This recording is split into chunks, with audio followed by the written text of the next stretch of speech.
Abra sua Bíblia em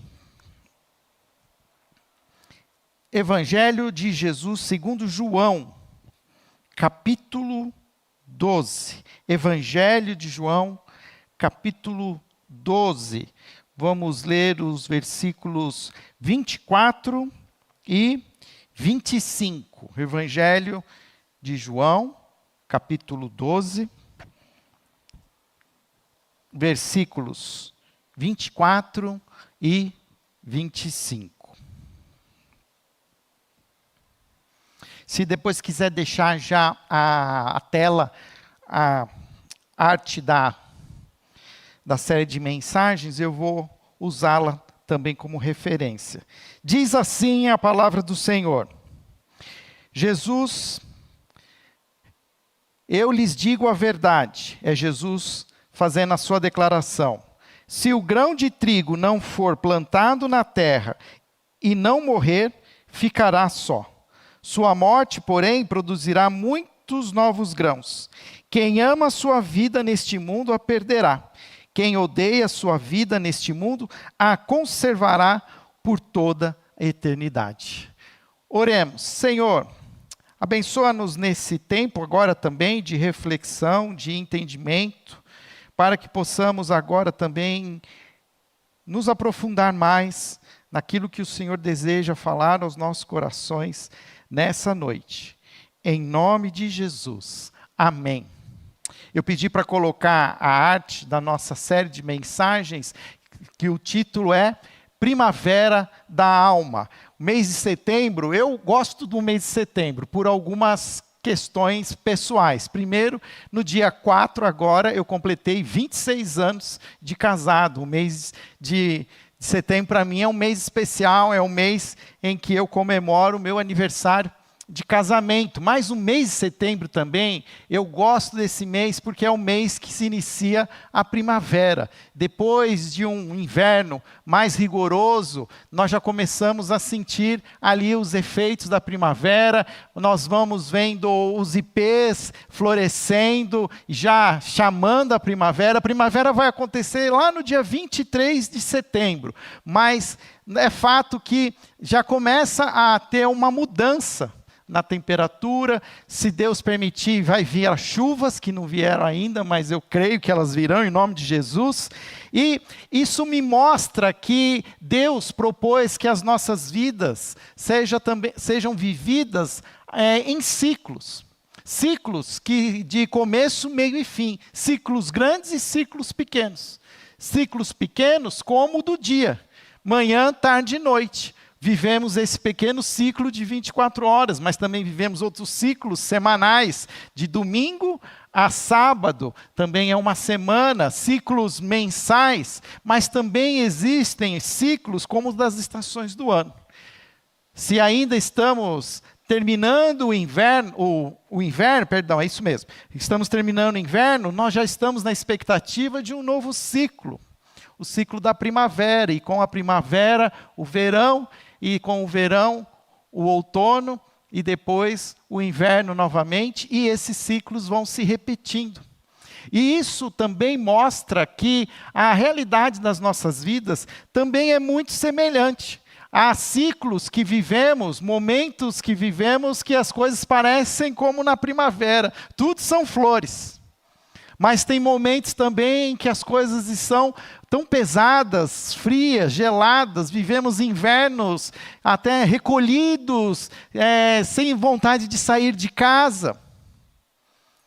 E nós precisamos também aprender a entender esses ciclos, e o que mais me traz esperança, e por isso eu quero chamar essa série de Primavera da Alma, renovando a esperança, porque eu posso também ter a esperança de que mesmo que eu esteja vivendo um inverno rigoroso, ele vai passar. Ele vai passar, assim como os ciclos, eles têm começo, meio e fim. Eu entendo que aquilo que a gente vive, ainda não vive ela para sempre, mas uma hora as coisas vão mudar, vamos ter momentos especiais. E a arte que nos acompanha, nós vemos o girassol. E eu até fiz questão de, hoje na nossa mesa da ceia, compor com essas flores de girassol. O girassol é uma das flores mais fortes e marcantes da primavera. O girassol sempre se volta para o sol, por isso ele tem esse nome. De manhã à tarde ele gira buscando a luz, por isso ele se tornou um símbolo da primavera, e mais ainda, se tornou um símbolo para a sociedade civil pontuar aquilo que você e eu já ouvimos falar, do Setembro Amarelo, um mês de prevenção ao suicídio e à valorização da vida. O girassol nos lembra que mesmo em tempos de sombra, é possível buscar a luz e renovar a esperança. Assim é a vida da nossa alma. Passamos por invernos, enfrentamos dias escuros, mas em Cristo podemos experimentar uma primavera interior, um florescer da fé, um florescer de uma saúde espiritual e de esperança. Hoje eu estava vindo para cá e eu estava ouvindo um pastor que eu gosto bastante, e ele estava falando exatamente sobre a palavra esperança. Parece que a palavra esperança é uma palavra que se perdeu um pouco do seu significado. Não sei se, conforme a gente vai vivendo, parece que algumas coisas não mudam. Parece que as coisas, na verdade, vão se tornando mais difíceis, mas o fato é que eu preciso buscar a verdadeira esperança. Talvez nós estamos olhando, e não como o girassol que busca a luz, talvez nós estamos buscando outras coisas, e essas outras coisas não estão nos trazendo esperança, muito pelo contrário, essas outras coisas estão nos trazendo mais angústia, estão nos trazendo ansiedade, estão nos trazendo mais preocupações. Antigamente a gente não sabia 10% do que a gente sabe hoje.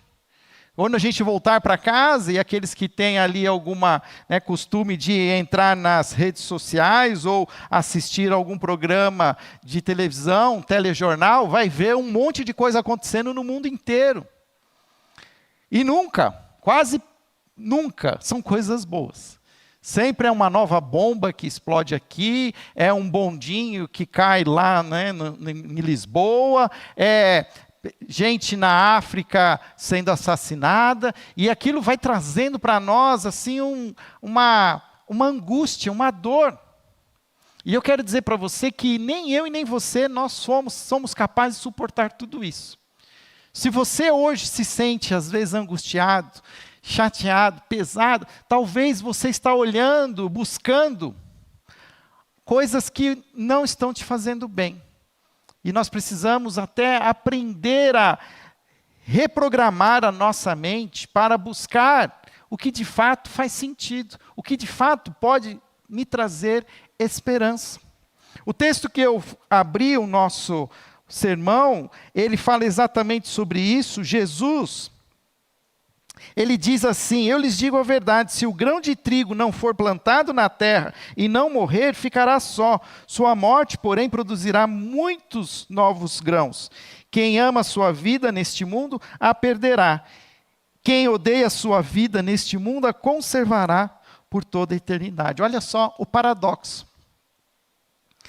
Há um outro texto que diz para nós não acumularmos tesouros na terra, onde a ferrugem e a traça corroem, mas acumularmos tesouros nos céus.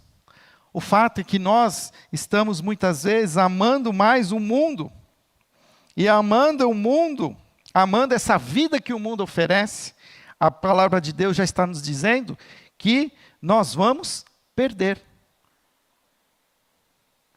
Que o ganhar, na verdade, é odiar a vida, odiar as coisas da vida. E paramos para pensar, é muito difícil.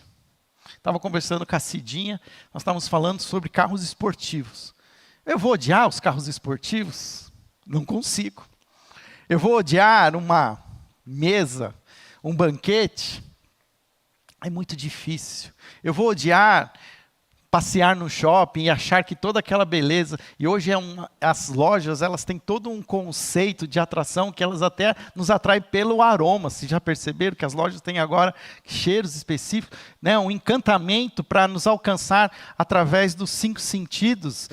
E aí o que nós precisamos perceber? Olha, toma cuidado, porque tudo isso não é de fato aquilo que é o nosso propósito maior.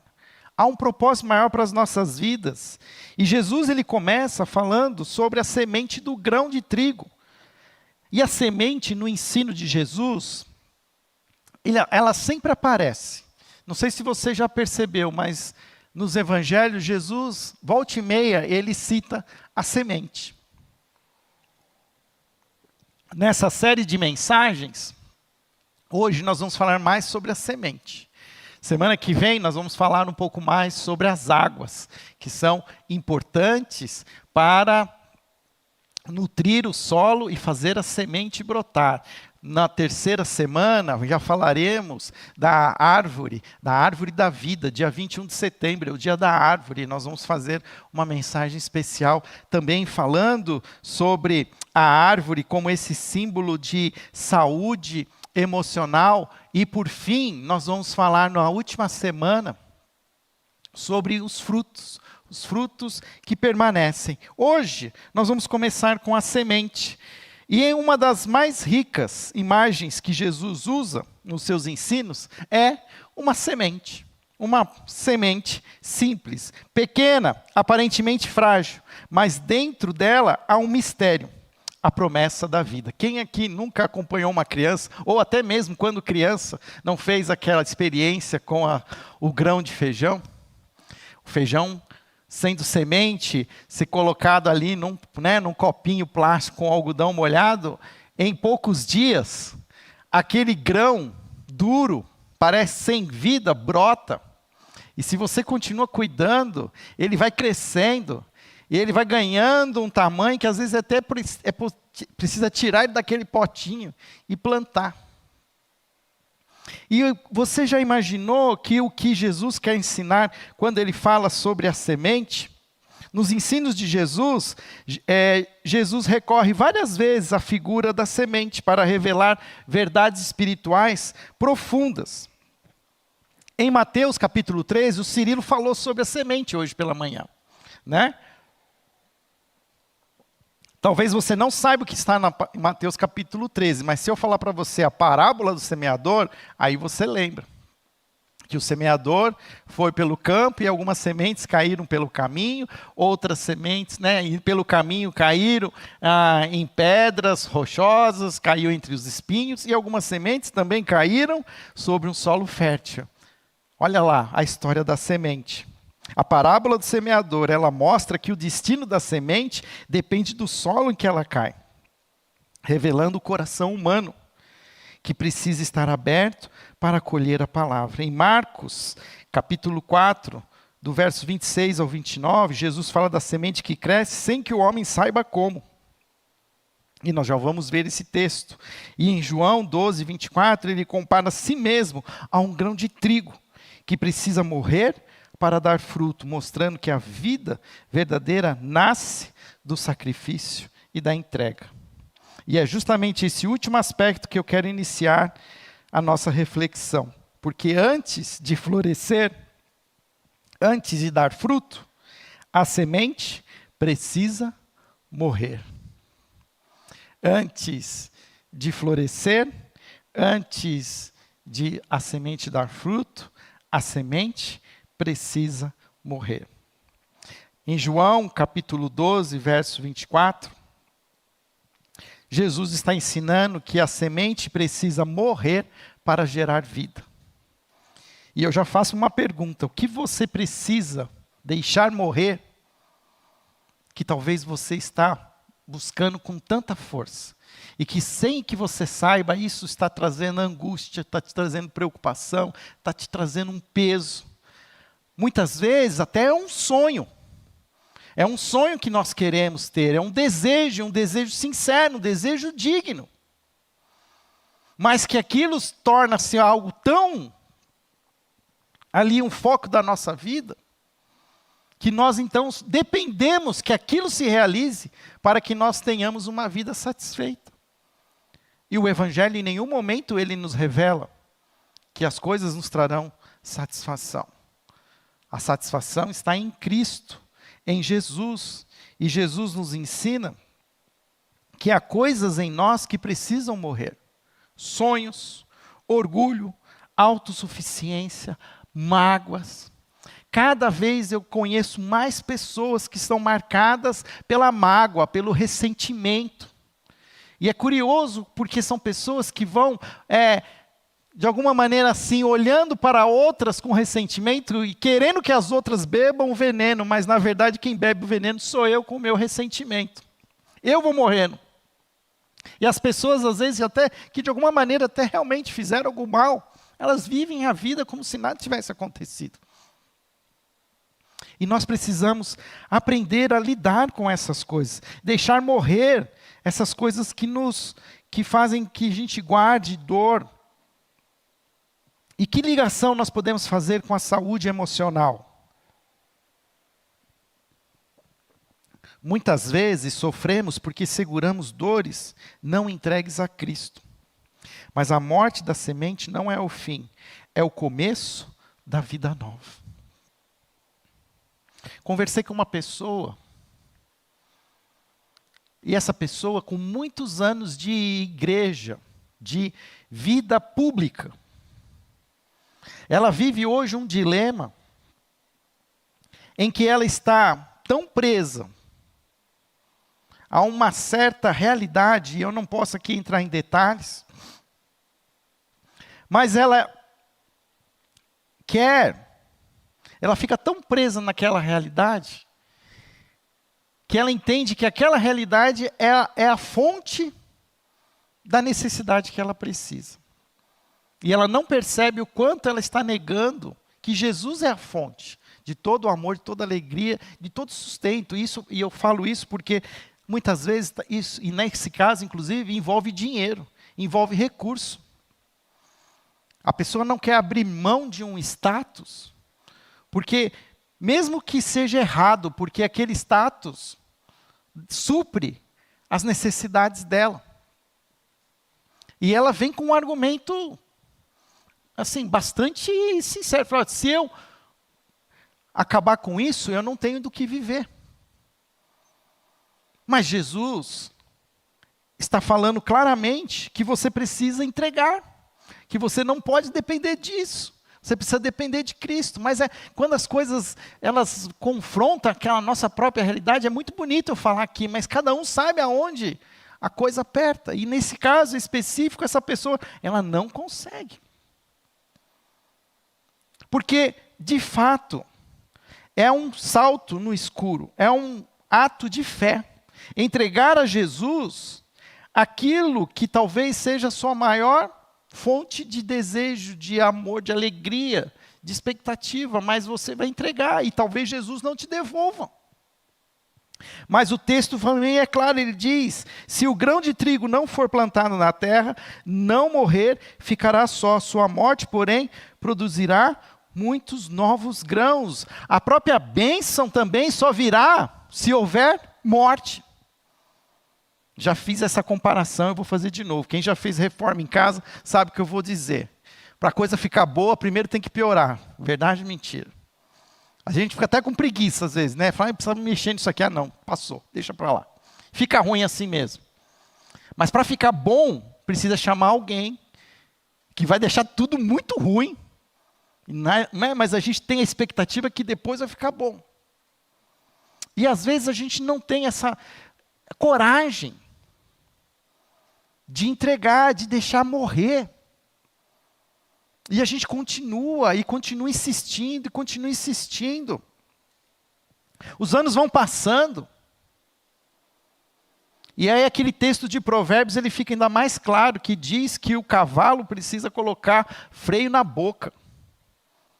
E a gente parece esses cavalos, assim, no sentido do obstinação, de tão obstinado que somos. Quando, na verdade, nós precisamos recuar, entregar. Quem ama a sua vida neste mundo a perderá. Quem odeia a sua vida neste mundo a conservará para toda a eternidade.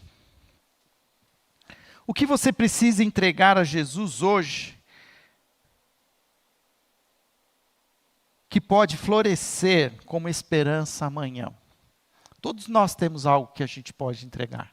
Todos nós temos algo que de alguma maneira nós queremos manter debaixo do nosso controle. Agora, se a semente precisa morrer para gerar vida, a semente também precisa de um solo para brotar. E aqui fazemos a ligação com Mateus capítulo 13. Jesus, ele fala do solo. Se o coração estiver endurecido ou sufocado, a palavra não frutifica. Como é que está o seu coração aqui hoje? Tudo aquilo que eu estou falando, você está buscando receber estas sementes e guardá-la no seu coração, no solo fértil do seu coração? Mateus capítulo 13, abre lá só para que você revisite comigo esse texto. Os discípulos vieram perguntar, capítulo Mateus 13, versículo 10. Os discípulos vieram e lhe perguntaram: por que o Senhor usa parábola quando fala ao povo? E ele respondeu: a vocês é permitido entender os segredos do reino, mas a outros não. Por isso uso parábolas. E aí eles continuavam sem entender. E aí eles perguntam.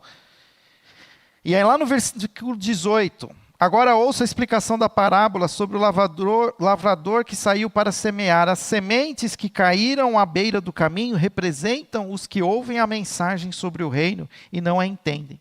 Então o maligno vem e arranca a semente que foi lançada em seu coração. As que caíram no solo rochoso representam aqueles que ouvem a mensagem e sem demora a recebem com alegria. Contudo, uma vez que não têm raízes profundas, não duram muito. Assim que enfrentam problemas ou são perseguidos por causa da mensagem, cedo desanimam. As que caíram entre os espinhos representam outros que ouvem a mensagem, mas logo ela é sufocada pelas preocupações da vida e pela sedução da riqueza, de modo que não produzem fruto. E as que caíram em solo fértil representam os que ouvem e entendem a mensagem e produzem uma colheita 30, 60 e até 100 vezes maior que a quantidade semeada. Eu não posso deixar de passar sem fazer a pergunta: como é que está o seu coração ultimamente? Seu coração é um solo fértil? Ou seu coração é um coração duro, de pedras, que não permite nem que a semente encontre o solo? Alguns de nós, até mesmo podemos estar vivendo batalhas espirituais tão fortes que o maligno tem tirado de nós a semente da vida. Temos as palavras que são ditas, ouvidas, não fazem sentido, porque existe um inimigo que está conspirando contra nós. A batalha espiritual, ela é real. Mas muitas vezes não é só a batalha espiritual. Há também alguns espinhos que produzem as preocupações da vida, a sedução pela riqueza, de modo que não produzem fruto. Nós precisamos olhar para o nosso coração, para o solo do nosso coração e fazer uma limpeza. Retirar tudo aquilo que pode, de alguma maneira, atrapalhar que as sementes do Evangelho germinem. Uma espiritualidade emocionalmente sadia exige cuidar do coração. Reconhecer sentimentos, trazer dores para Deus, pedir ajuda, buscar relacionamentos saudáveis. Parece que quanto mais crente a gente é, mais velho a gente é, de igreja, parece que a gente fica cada vez mais assim, de uma maneira carrancudo, quando as coisas não funcionam como a gente acha que deviam funcionar. E sabe o que é isso? Isso é legalismo. Porque a gente está fazendo as coisas querendo ganhar reconhecimento. E quando as coisas não acontecem como a gente deseja e a gente ainda evoca a nossa seriedade, o nosso compromisso com Deus, nós estamos querendo, no nosso egoísmo, ser reconhecidos. E nós precisamos entregar isso. Isso é um coração duro. Assim como a terra precisa ser preparada, a alma precisa ser regada pela palavra e nutrida pela esperança, pela presença do Espírito. Se você sente que você está no inverno, não significa que a primavera não virá. Cuide do solo da sua alma, porque Deus é especialista em fazer brotar vida onde parecia impossível. Como é que a gente cuida do solo da nossa alma? Primeira coisa, a gente deixa a luz entrar. Coração escuro, onde não entra a luz, não vai brotar nada. A gente precisa abrir a janela do nosso coração, a janela da nossa alma. Mas vai abrir para quem? Para a luz de Jesus. Começa a ler a palavra de Deus. Ah, mas eu não consigo ler a palavra de Deus. Então, ouve alguém que lê a palavra. Procura por homens e mulheres que você reconhece que seriedade com Deus e começa a ouvir. Abre o seu coração para ouvir coisas boas. Para com TikTok, para com rede social, para com essas outras coisas que só trazem uma dopamina que, na verdade, engana o nosso próprio coração. Algo que é artificial, que não gera vida de verdade. E nós precisamos abrir para participar de conversas saudáveis, participar de um pequeno grupo, participar dos cultos da igreja. A gente tem uma agenda hoje tão cheia que a gente não tem mais oportunidade para estar juntos. Porque a gente tem tantos compromissos. E por que a gente precisa ter tanto compromisso? Precisamos repensar, fazer uma revisão, limpar o nosso jardim, tirar ervas daninhas e deixar o solo pronto para a palavra que vamos receber. E quando a semente brota, essa semente que precisa morrer para gerar vida, que precisa de um solo, que precisa ser cuidado, essa semente, quando ela floresce, o fruto são as próprias obras do Espírito, porque daí eu quero também ser bem claro com você, o óbvio precisa ser dado, ser falado. Você está achando que você vai entregar os seus sonhos, vai entregar os seus desejos e o Senhor vai te recompensar como você imagina? Talvez não.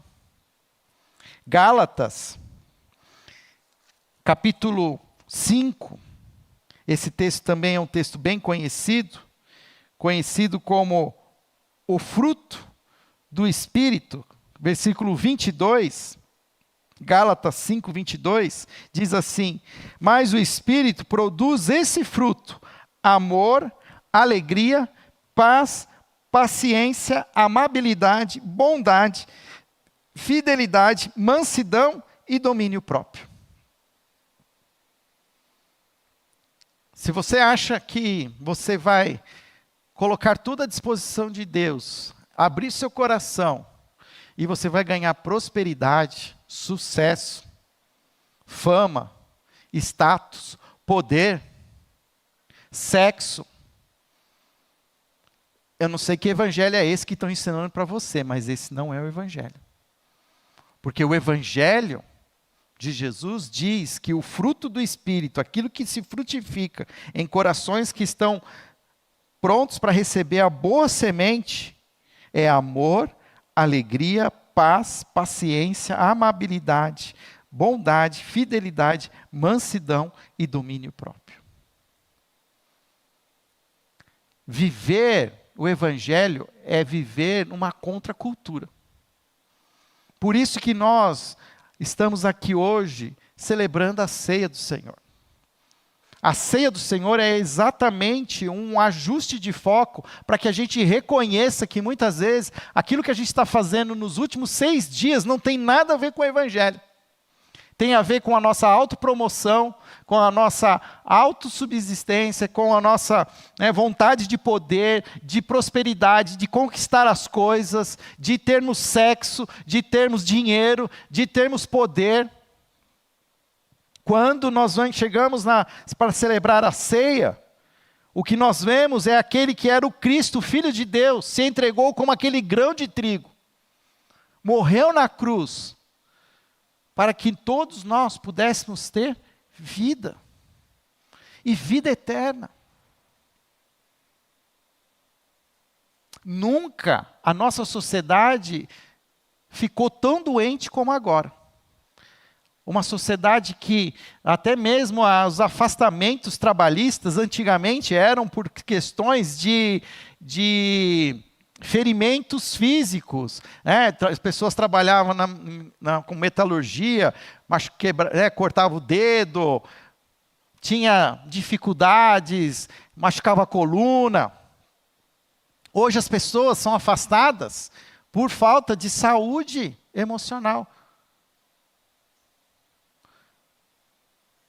Ansiedade, burnout, e os nomes vão cada vez se revelando cada vez mais. Por quê? Porque nós talvez não estamos buscando de fato aquilo que Deus deseja para as nossas vidas. Quando a semente é plantada no solo, que está fértil, surge e floresce o fruto do Espírito. O Espírito produz um fruto em nós, capaz de promover paz, amor, paciência, domínio próprio. A primavera da alma, então, é marcada não só pelo alívio interior, mas também por uma vida que espalha esperança e luz, como um girassol que aponta para o sol. O mundo precisa de cristãos que irradiem vida e esperança, especialmente em tempos de tantas sombras e desesperança. A primavera da alma, ela começa quando permitimos que a semente do Evangelho floresça em nós. E cada um de nós pode estar atravessando o inverno, mas Cristo é a luz que renova a esperança. Qual é a área da sua vida que precisa morrer para que a sua alma floresça em Cristo? O que precisa ser cuidado no solo da sua alma? Você deseja permitir que o Espírito Santo faça brotar em você uma primavera de esperança?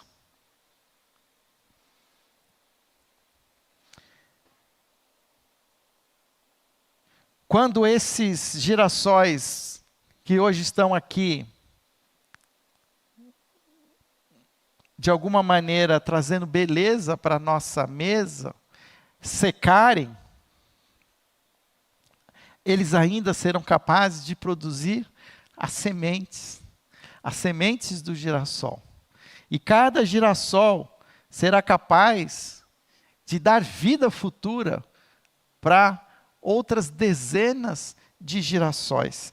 Cada semente existe uma promessa de vida. Dentro da nossa alma, Deus já plantou a esperança. E hoje é dia de permitir que essa esperança floresça. E nós não podemos esquecer daquilo que Jesus fez por nós na cruz. Por isso eu queria convidar você a celebrar a ceia comigo como esse momento simbólico de renovar a sua esperança. Talvez as coisas na sua vida não estão dando certo como você gostaria. Talvez aqueles sonhos que você gostaria não estão se realizando. Muito pelo contrário, estão cada vez mais distantes. Talvez é hora de colocá-los aos pés da cruz. Colocar diante do Senhor os seus sonhos.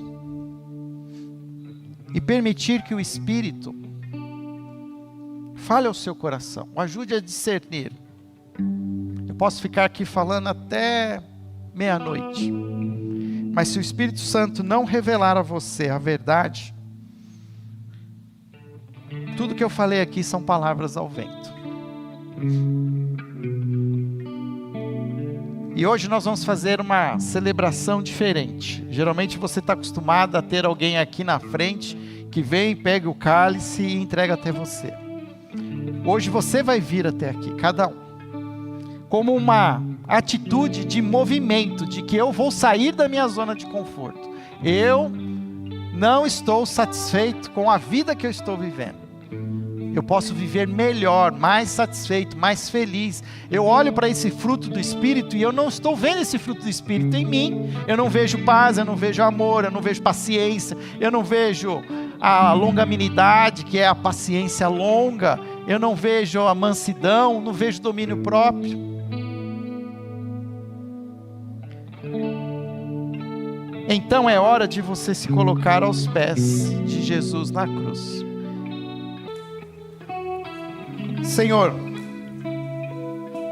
nesse primeiro domingo do mês de setembro, queremos renovar o nosso compromisso contigo. Queremos, Senhor, aos pés da cruz, trazendo à memória o sacrifício de Jesus, comendo do pão e bebendo do cálice, nós queremos nos recomprometermos com o Senhor, com o teu evangelho.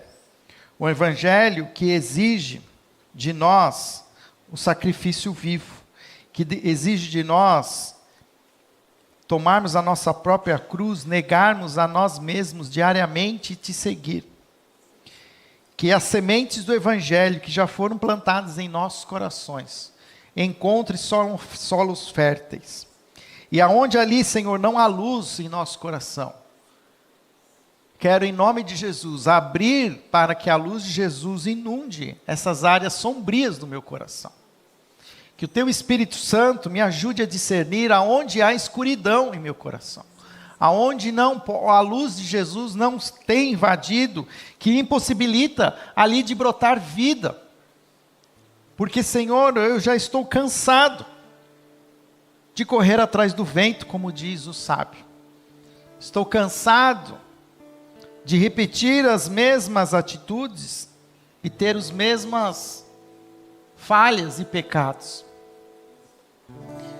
Por isso, Senhor, entrego minha vida como uma semente, para que ela morra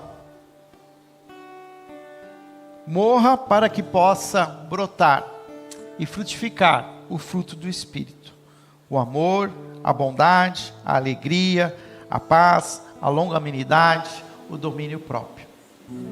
Esse é o nosso desafio, Pai. Renova em nós esta esperança, em nome de Jesus. Amém.